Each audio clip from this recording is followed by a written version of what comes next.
স্বামী স্ত্রীর মধ্যে সম্পর্ক ভালো। অভিনেত্রী অপরাজিতার সংসার জীবনের ২৭ বছর কেটে গেছে। তিনি কলকাতার বেশ জনপ্রিয় অভিনেত্রী। সিনেমা, নাটক ও সিরিয়ালে সমানতালে অভিনয় করেছেন। টাকা পয়সা, আত্মীয় বন্ধু বান্ধবের তার কোনো কিছুতেই অভাব নেই, কিন্তু কি যন্ত্রণার মধ্যে দিয়ে তার দিন কাটছে, রাত যাচ্ছে, তিনিই একমাত্র বুঝতে পারেন।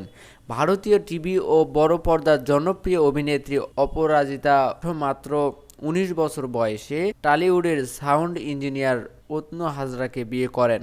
পর্দায় বহুবার মায়ের চরিত্রে অভিনয় করেছেন অপরাজিতা, কিন্তু বিয়ের পর ২৭ বছর কেটে গেলেও এখনও সন্তানের মা হননি এই অভিনেত্রী।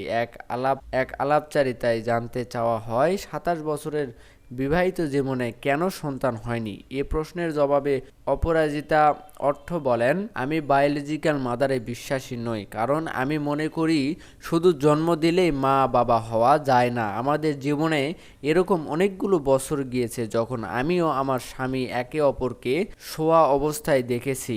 ও যখন ঢুকছে আমি তখন ঘুমাচ্ছি, আমি যখন বাড়ি ফিরছি তখন ও ঘুমাচ্ছে। ঘুমের মধ্যে টাটা বলেছি। একদিন ও বলল আমি বিরক্ত হয়ে গিয়েছি। তারপর ও আর্লি রিটায়ারমেন্ট নিয়ে নিল। আমি তো সেটা পারবো না, আমি আরও কাজ করতে চাই, তাই আমি কাজ করছি। ৫১বর্তী পরিবারের জন্ম ও বেড়ে অপরাজিতা বিয়ের পর ও পেয়েছেন ৫১ পরবর্তী পরিবার। এ তো উল্লেখ করে অপরাজিতা বলেন, আমাদের সন্তান নিয়ে যেভাবে প্ল্যানিং কখনো করা হয়নি বা হয়ে ওঠেনি, বা হয়তো কোনো শারীরিক প্রতিবন্ধকতা ছিল, সে কারণে ও হতে পারে। তিনি বলেন, সমাজ ও স্বজনদের প্রশ্নের জবাব দিতে দিতে আমি ক্লান্ত। সত্যিই বলছি, আর পারছি না। সন্তান নেওয়া কিংবা দেওয়ার মালিক আমি নই, সেটা বুঝতে হবে সবাইকে। শুধু কষ্ট আর কষ্ট বইতে পারছি না। নিজের সন্তানের মুখে মা ডাকা আমারও শুনতে মন চায়। ১৯৯৮ সালে শিমুল পারুল সিনেমার মাধ্যমে বড় পর্দায় নাম লেখান অপরাজিতা।